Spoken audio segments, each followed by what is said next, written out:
Kita beralih ke informasi berikutnya, Tribuners. Pakar mikroekspresi, Kirdi Putra menyebut ada perbedaan yang signifikan dalam permintaan maaf Verdi Sambo. Kirdi tidak melihat adanya rasa takut saat Verdi Sambo kembali memberikan pernyataan terkait kasusnya dan menyatakan maaf. Sebelumnya, Verdi Sambo menyampaikan maaf saat dirinya menjalani pemeriksaan di Bareskrim Polri pada bulan Agustus lalu.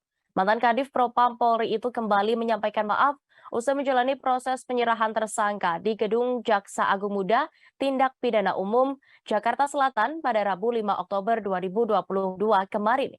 Kirdi menyebut saat diperiksa di Bareskrim, ia melihat Sambo masih tegas saat menyampaikan permintaan maaf.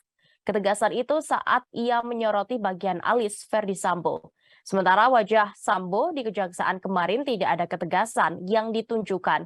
Kirdi menilai Sambo tidak terlalu berekspresi, sehingga menurutnya permintaan maaf yang disampaikan itu tanpa rasa amarah dan rasa takut. Wajahnya terlihat lebih lemas karena tidak ada tarikan otot di wajahnya, khususnya di bagian alis. Kemudian pada bagian bawah wajah, Kirdi melihat tidak ada tarikan otot seperti senyum atau kesan yang tegang. Dari yang dilihatnya, permintaan maaf Verdi Sambo dinilai Kirdi masih terlalu abu-abu atau tidak jelas.